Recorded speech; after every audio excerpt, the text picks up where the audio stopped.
Ladies and gentlemen, here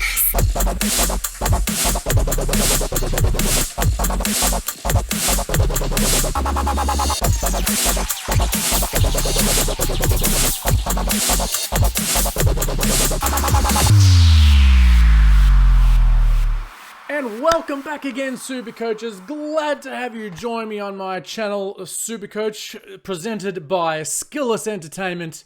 I am Culby, your host, and wow, finals are upon us. And we managed to scrape in a 38-point elimination final victory.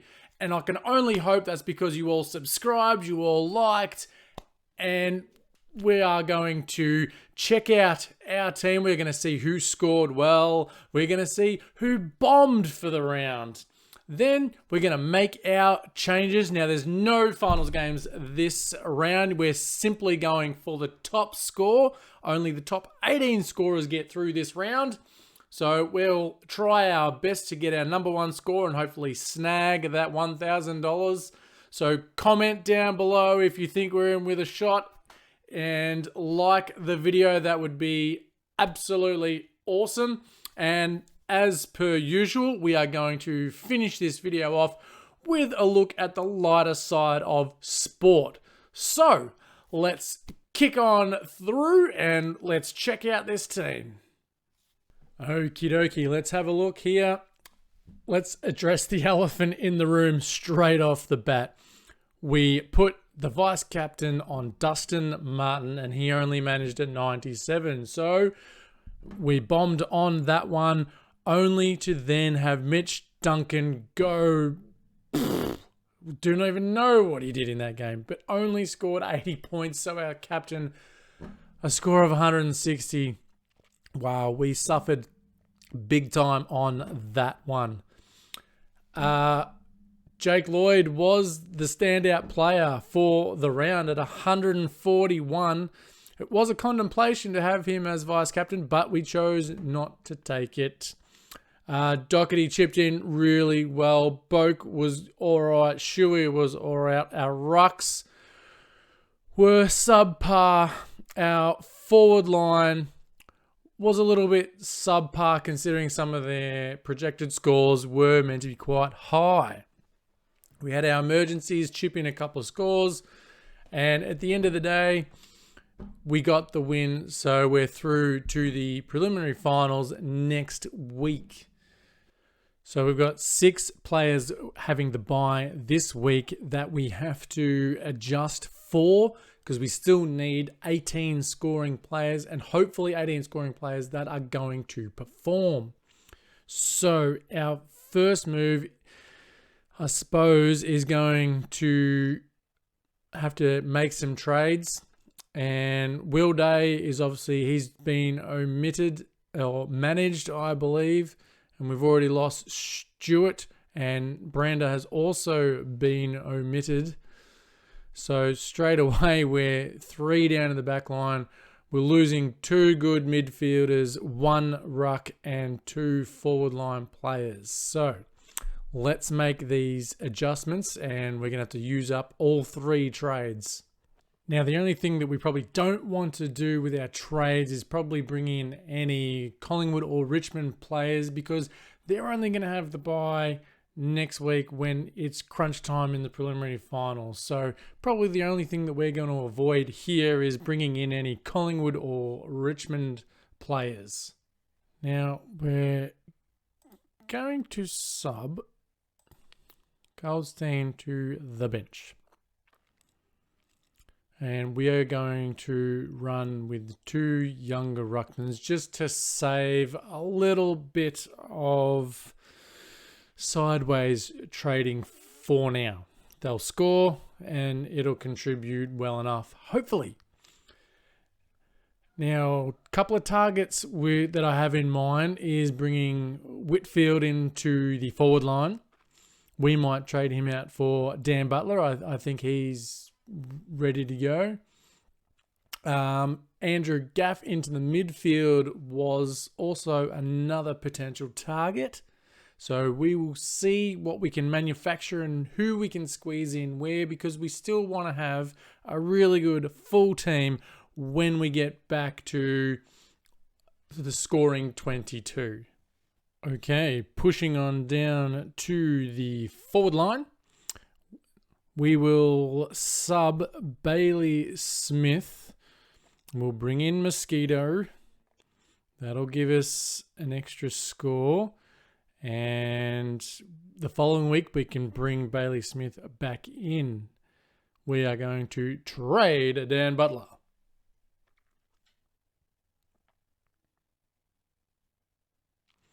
Team's loaded up. And like I said, our main target was Lockie Whitfield. He's only 567,000. Not bad. Hit a great bit of patch of form recently. So we can complete that trade. Thank you very much. Okay, there we have that. All good. I think that'll be our forward line from here on out. As I said, the following week, Bailey Smith will come in. Mosquito will be our emergency. Right, the midfield now. Now, the unfortunate part is I don't have just any of these emergencies playing that I can just swap in. A midfield looks okay, obviously, except for one young player. So to bring Gaff in, we are going to probably need to make a downward trade somewhere, grab a bit of cash, and then upgrade to Andrew Gaff. So let's have a look. Right, I just did a little bit of research and a little bit of looking into player prices and who's playing, who's not.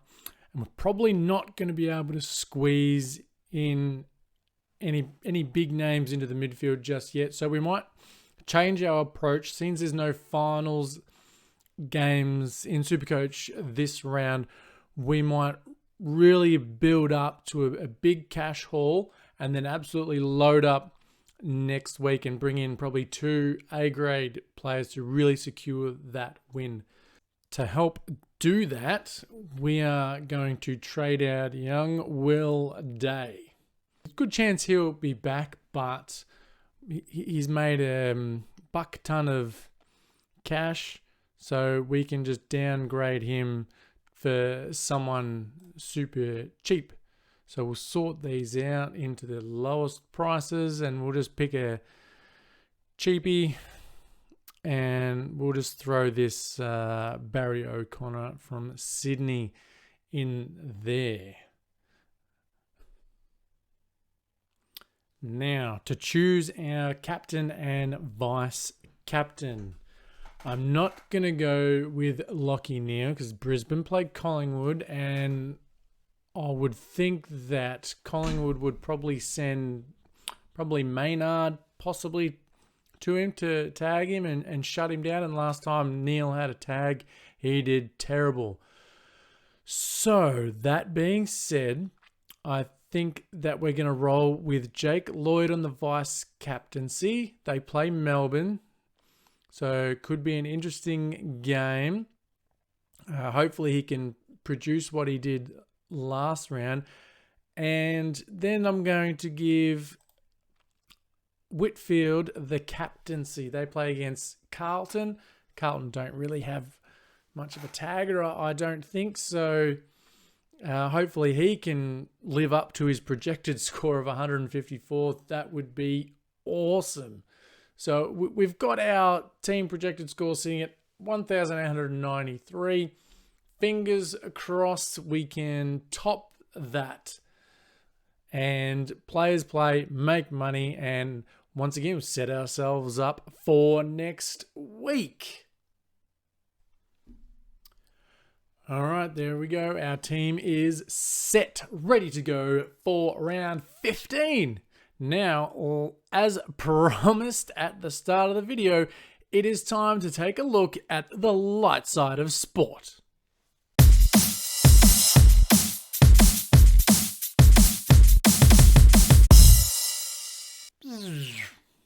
Beautiful. Right. Great little intro there. Now, our light side of sport moment is a little highlight that I listened to on the radio when it happened, and that is in the Port Adelaide game, and young Zach Butters. I've seen the footage and it was quite amusing. At the same time, very cringeworthy as the incident happened. So let's jump on in and take a look. Okay, let's roll that footage. Here we go. It's Zach Butters bursting through the midfield. He's going to cross the 50. He's got his goal line up and he trips himself up and then he goes down. Down. What has that boy done? Let's take a look at the replay here. He's got there and he trips himself up. And the worst part is when he straight legs it. Boom! Oh, that is cringe-worthy. Oh, makes my old knees just run and hide. It's like, oh, good luck getting over that. It's still funny to watch someone trip over themselves. Like those blades of grass, whew, they had it in for him, I tell you what. But we do wish Zach Butters the very best in hoping that he gets over that injury nice and quick and he can continue to play next week and thereafter. So that was the lighter side of sport, and I hope you enjoyed that one.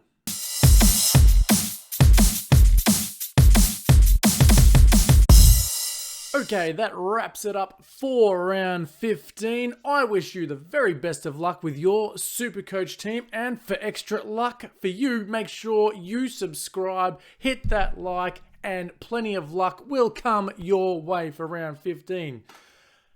Look forward to seeing you in the next video when we take on the preliminary finals. So until then, good luck and adios.